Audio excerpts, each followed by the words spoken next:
Hi, good morning, everyone. Happy Mother's Day to all the beautiful mothers out there. Now, today I want to talk about a couple of things when it comes to moms. Over the last couple of years, I've consulted with hundreds and hundreds of moms from across the world, and there are a couple of learnings that I want to share with everyone today. We have special days. There's Father's Day, there's Mother's Day, there are all of these things. But what I want to talk about today are the things that we basically learn through our experience as we're growing up, as we're adults. And the first point that I want to talk about today to moms is put yourself first. Now, when I say this, I don't mean in a selfish way. If you want to be a great mom and you want to look after your health and be there for your children, for your husband, or for whoever it is that you have to, you got to put yourself first when it comes to your health, physically and emotionally. Okay? There's the whole group of people who believe that we need to sacrifice in order to, gain something in life. Now, sacrifice is necessary for everyone, men and women, to achieve something at some point. But it doesn't have to be the reason that we lose our health or we lose emotional stability in our minds. It is understandable that moms move on from one thing to another, and they have one of the most difficult jobs in the world. In fact, I won't say job, it's a duty. They have duties and jobs which are extremely difficult. Now, a lot of people think that being a mom is absolutely easy and they stay at home and they look after children and all of that stuff. I'm not a mom, so I don't know this, but I know this because I speak to hundreds of moms all the time when we're trying to fix their health or help them lose weight, or they've got some sickness because they've not been looking after themselves. So put yourself first. It doesn't mean you're selfish. It just means self-care. Self-care is so important for you.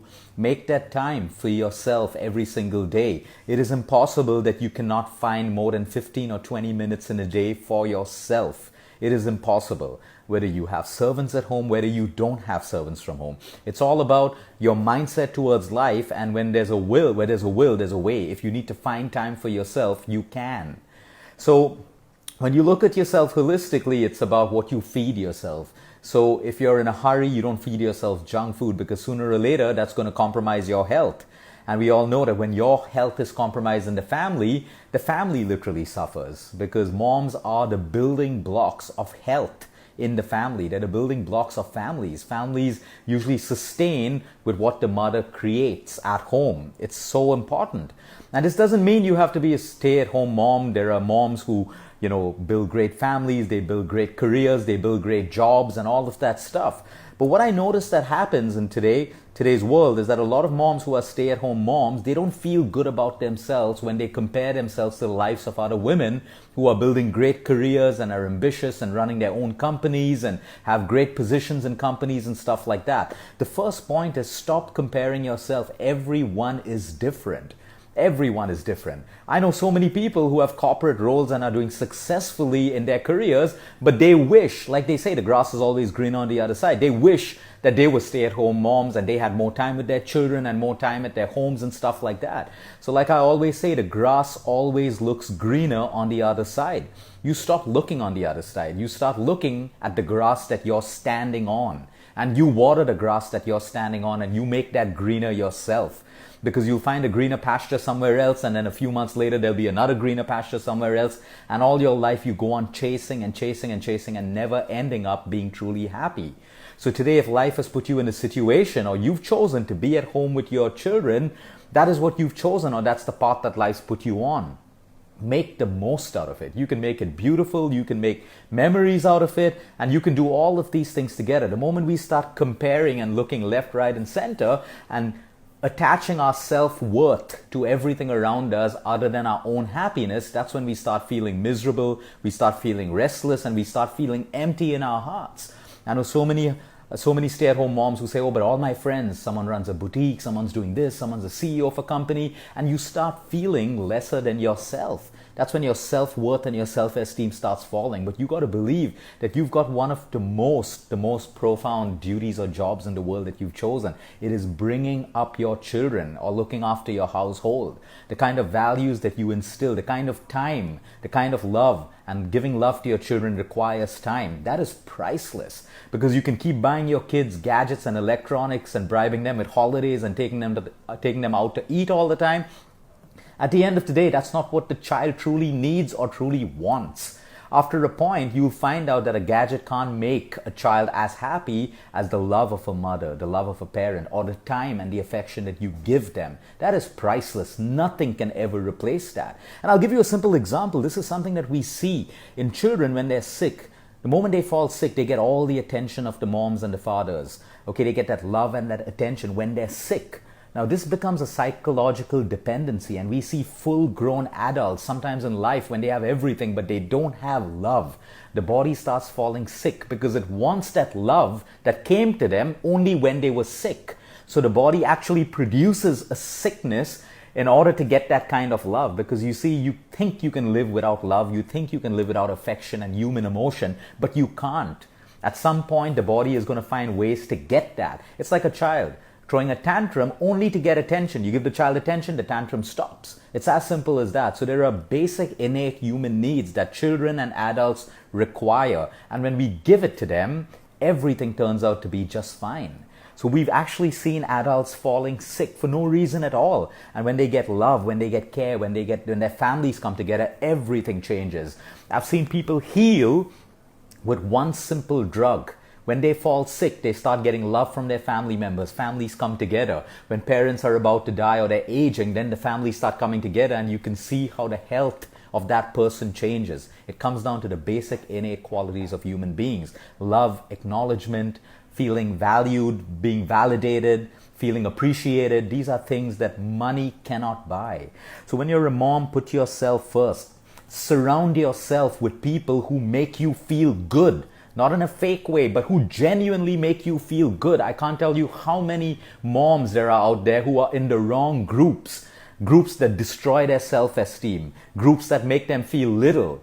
Groups that make them feel that they don't deserve anything around them. You got to change that group. You got to surround yourself with people who make you feel strong, who make your self-esteem rise, who make you feel like you're worth it, you're appreciated, you're valued. If you don't feel that in the group that you're in, that group is going to be the cause of your misery and the downfall of your health.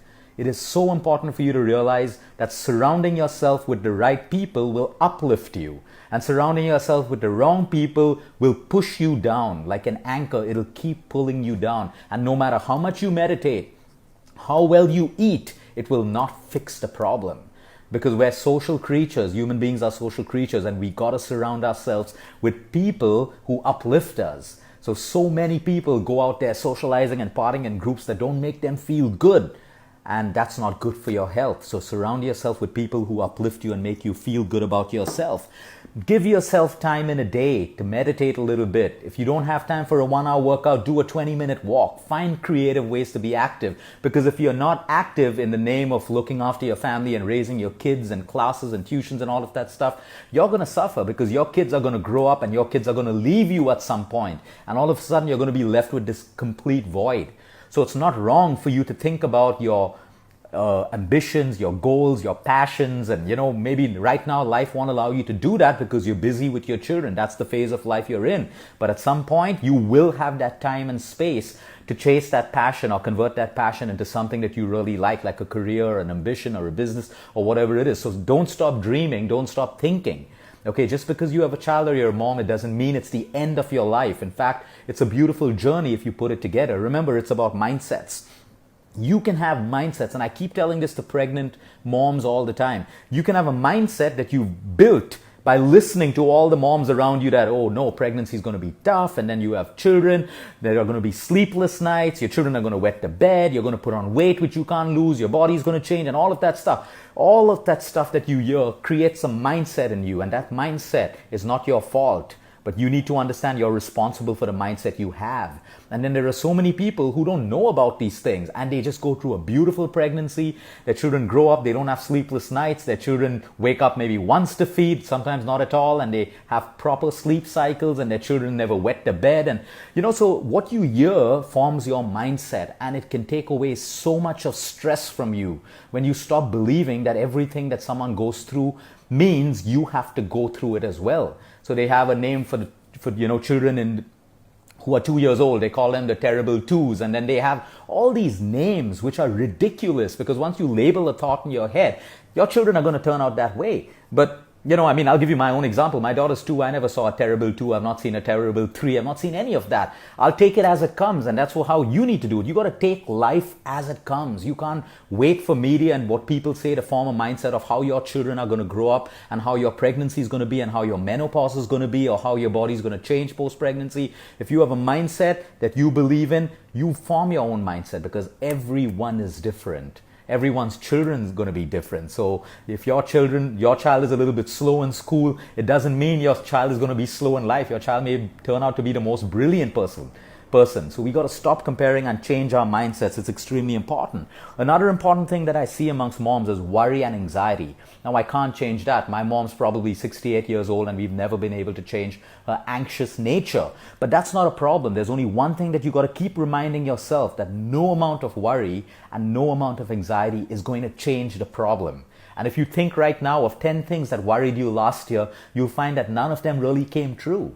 So worry and anxiety, good to an extent, but not to an extent where it is emotionally, pulling you down or impacting your health or making you create such a negative environment at home. Because when you're consciously anxious and worried, that negative energy moves into your children, into everyone, the environment that you create at home.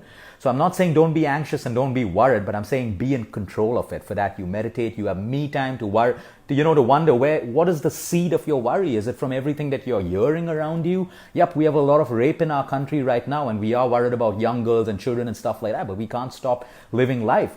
What we can do is have an intention to protect them in the best way possible, and then we got to surrender it, because anything can happen anytime. But we can't let worry and anxiety rob us of good health, rob us of living life. We got to do what's right, put our intention out there, and then surrender.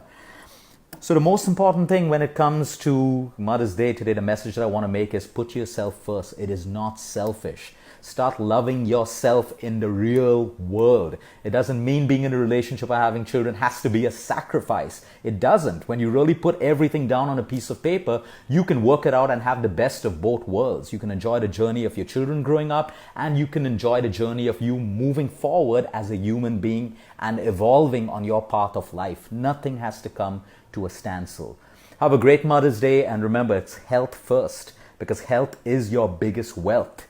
If you have the right health, you want to see your children growing up. And when your children are growing up and when they're older, you don't want to be in bed. You don't want to be sick in and out of hospitals. You want to be living life and enjoying that phase of your life with your children as well.